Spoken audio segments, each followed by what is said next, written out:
সাবিনা কিচেনে সবাইকে নমস্কার। তো আজকে অনেকদিন পর তোমাদের সামনে ভিডিও নিয়ে এলাম। আজকে বানাবো ঘুগনি। 2 পিস আলু কেটে নিয়েছিলাম ছোট ছোট করে, হালকা লাল লাল করে ভেজে তুলে নিয়ে শুকনো লঙ্কা গোটা জিরে ফোড়নে দিয়ে হালকা লাল হয়ে আসলে দিয়ে দেবো কুচানো পেঁয়াজ আর অল্প কুচানো কাঁচা লঙ্কা। হালকা লাল লাল করে ভেজে নিয়ে দিয়ে দেবো মশলা, আদা রসুন জিরে কাঁচা লঙ্কা বাটা একসাথে মশলা দিয়ে এখন আমরা দিয়ে দেবো হলুদ গুঁড়ো, স্বাদ অনুযায়ী লবণ, কিছু দিয়ে ভালো করে যতক্ষণ না মশলা থেকে তেল ছেড়ে আসছে ততক্ষণ মশলাটা কষাতে হবে। তো আমি এখানে 10 থেকে 15 মিনিট মশলাটা কষিয়ে নিয়েছিলাম যাতে করে আদা রসুনের গন্ধটা না বেরোয়। মশলাটা কষে তেল ছেড়ে এসছে মশলা থেকে। এখন আমরা দিয়ে দেব সেদ্ধ করা মটর দিয়ে ভালো করে একটু মশলার সাথে কষিয়ে বেশ কষা কষা টাইপের হবে। তখন আমরা দিয়ে দেব যে আগে করে আমরা আলুগুলো ভেজে রেখেছিলাম, সেই আলুগুলো এখন আমরা দিয়ে দেবো।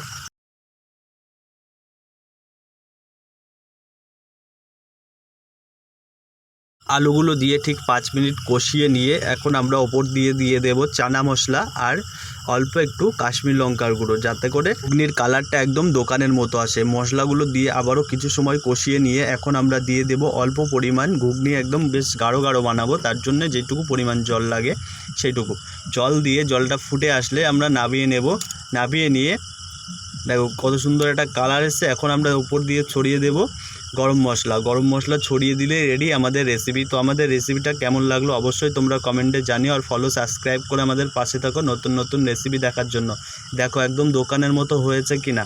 আমরা এখন ওপর দিয়ে ঠিক দোকানে পেঁয়াজ কুচি কাঁচা লঙ্কা কুচি দিয়ে টেস্ট করে দেখব কেমন হয়েছে খেতে। অবশ্যই তোমরা এইভাবে বানিয়ে খেয়ে দেখতে পারো, অসাধারণ টেস্ট হয়। তো আমিও বানিয়ে খেয়ে দেখেছি, তোমরাও এইভাবে একবার ট্রাই করে দেখতে পারো। আর আমার বাড়ির সবাই খেয়ে বলেছে দারুণ হয়েছে।